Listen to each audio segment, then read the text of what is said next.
सर्वेभ्यो नमो नमः। भवतां शमेषाम् आदरणीयानाम् आचार्यचराणां गुरुजनवृन्दानां काव्यामृतम् इत्यस्मिन् आमुखपटले हार्दं स्वागतम् अभिनंदनं च वर्तते। आप सभी संस्कृतनिष्ठ सुधी श्रोताओं का काव्यामृतम इस आमुख पटल पर हार्दिक स्वागत एवं अभिनंदन है। मित्रों, आज हम लोग पुनः गोस्वामी तुलसीदास प्रणीत रामचरितमानस के चिंतनात्मक अध्ययन में पुनः प्रवर्तित होने जा रहे हैं। पूर्व प्रसंग में हम लोगों ने सुना था कि दिति और कश्यप के तप के प्रभाव से द्वितीय जन्म में दशरथ के रूप में जन्म लेने पर अयोध्याधीश दशरथ जी के यहाँ भगवान श्री रामचंद्र जी, जो कि साक्षात श्री हरि के ही अवतार हैं, ऐसे परमात्मा प्रकट हुए और माता कौशल्या आनंद पूर्वक स्तुति कर रही थी। भगवान की अवतार कथा अर्थात भगवान का अवतार क्यों होता है, इसका भी निरूपण हम लोगों ने पूर्व दिवस में सुना था।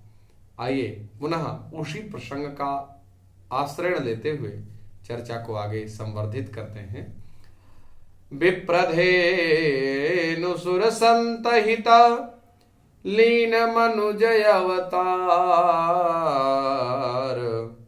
निज इच्छा निर्मित तनु माया गुण गोपार।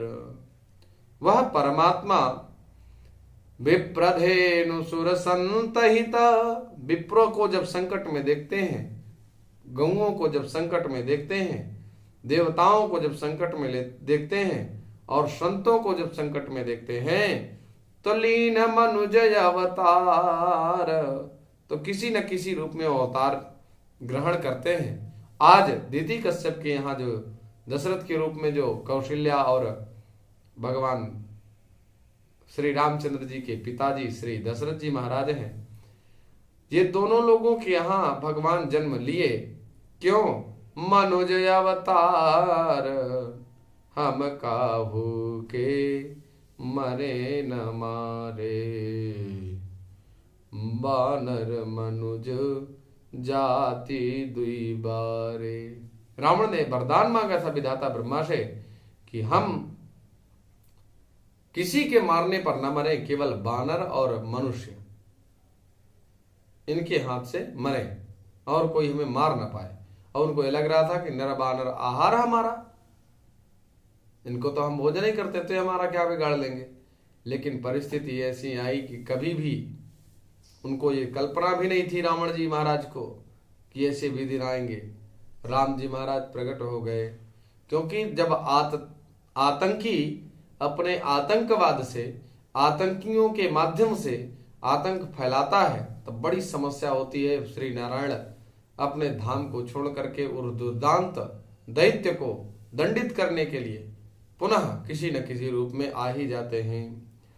सुनि शिशुरुदन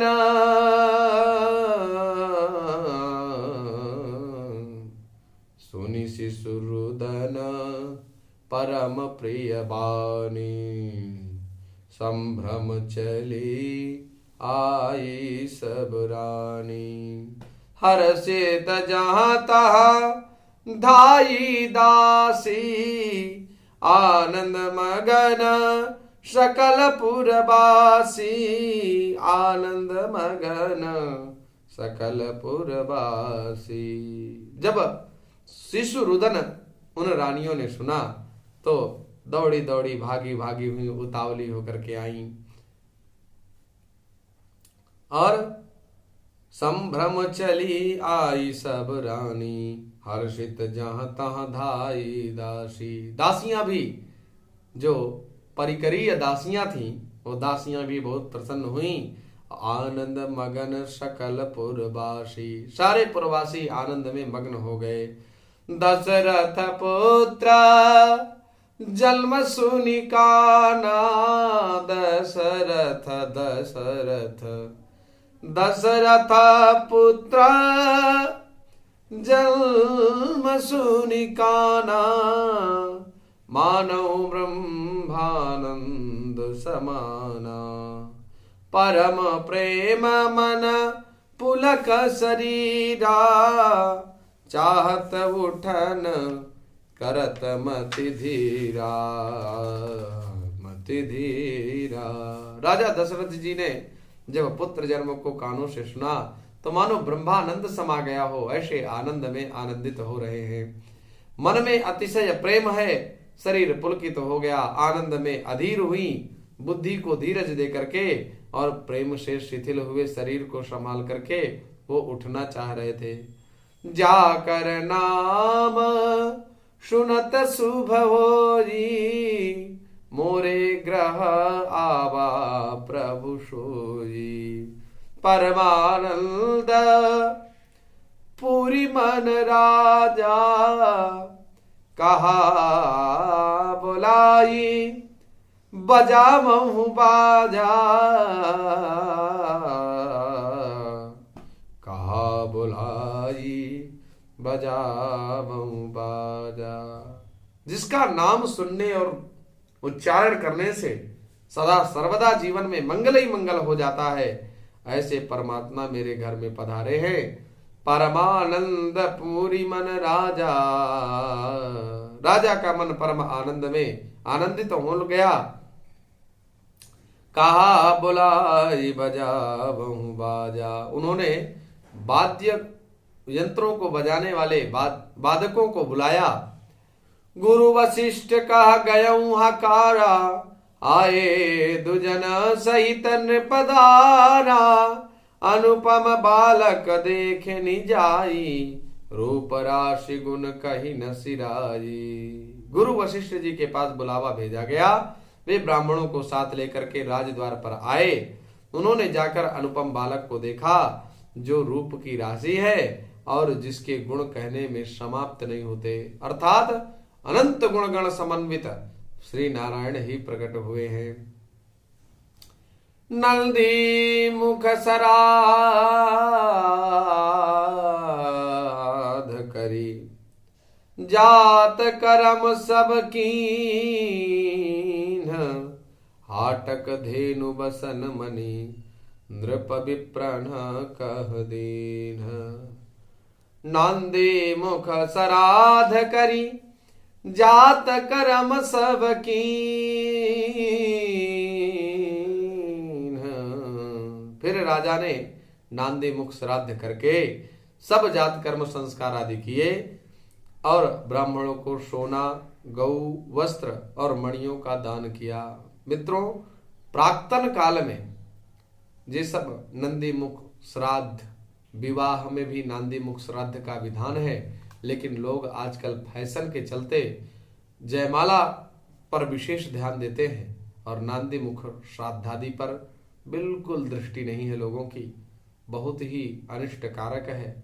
इसीलिए देखिए, आए दिन संबंधों में कलह मचा हुआ है।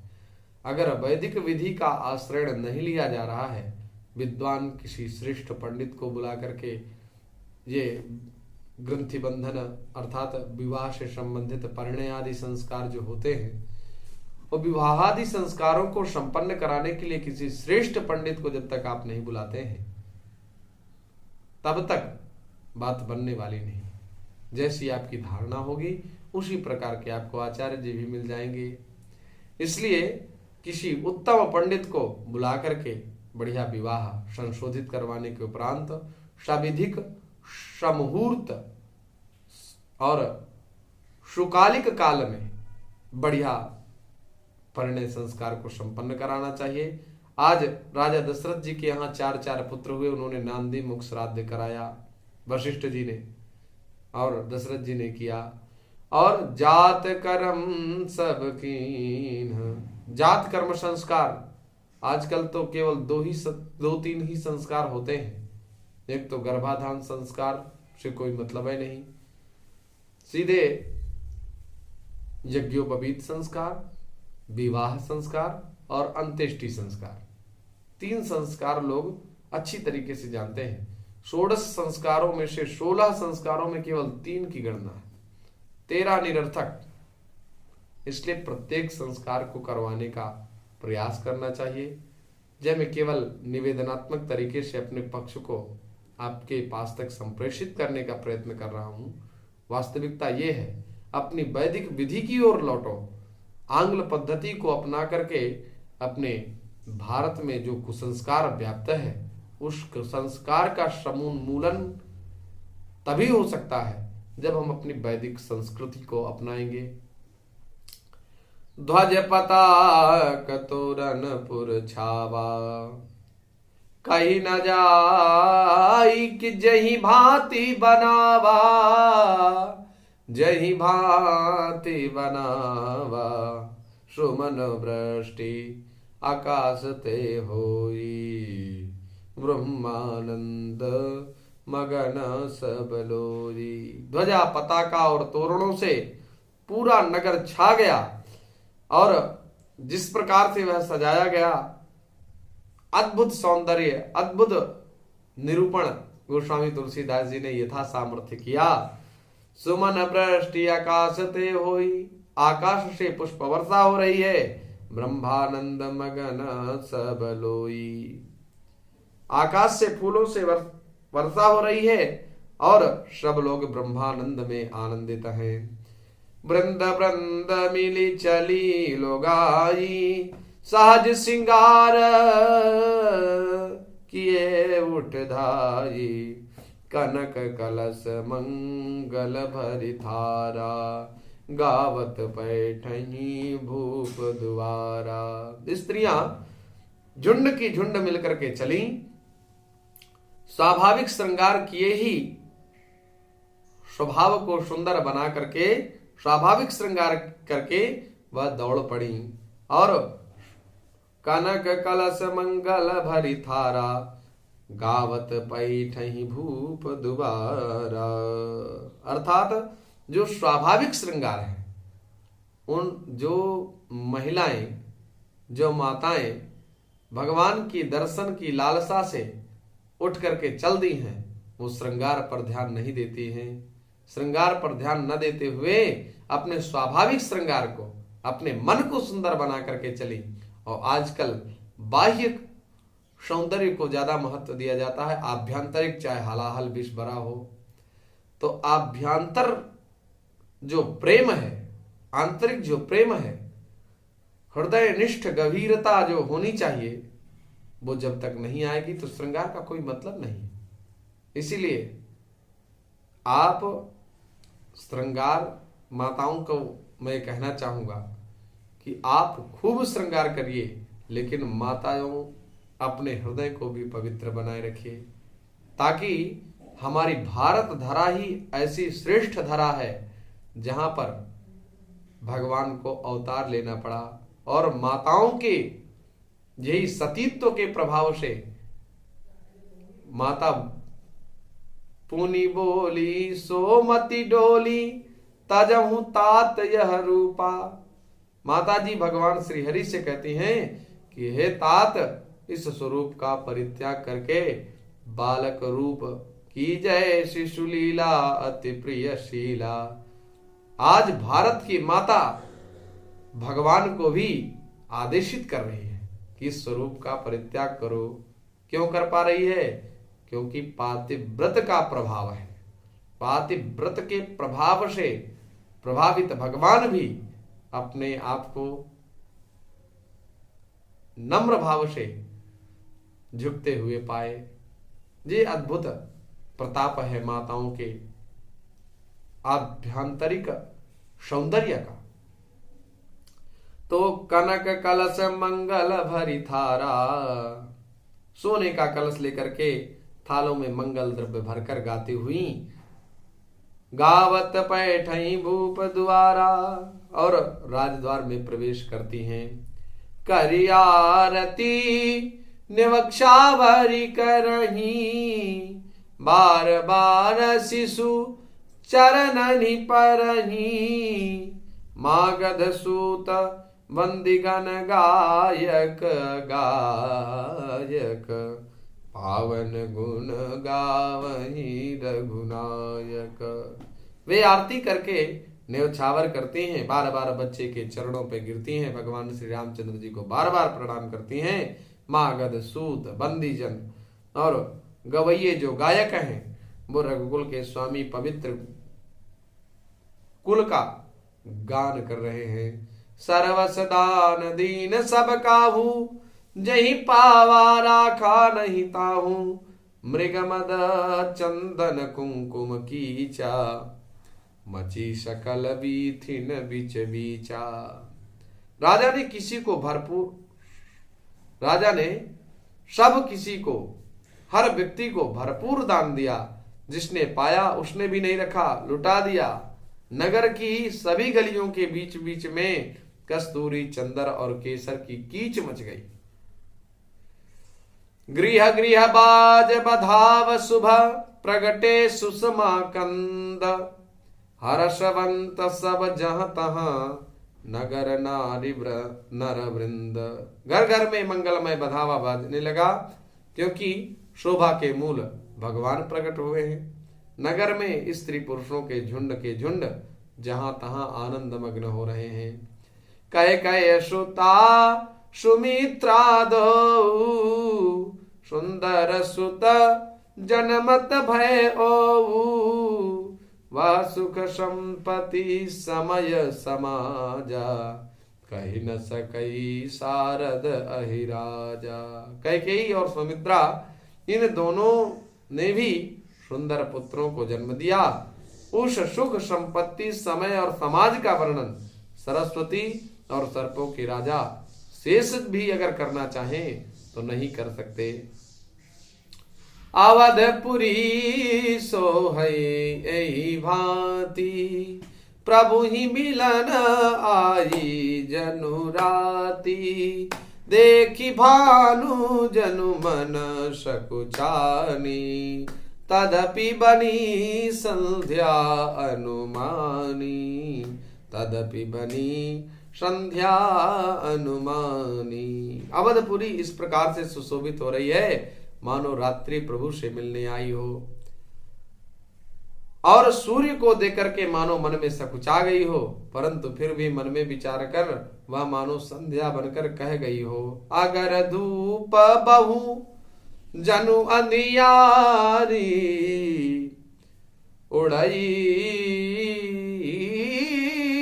अबीर मनहु अरुणारी, मंदिर मणि समूह जनु तारा, नृपग्रह कलश सोइंदु उदारा।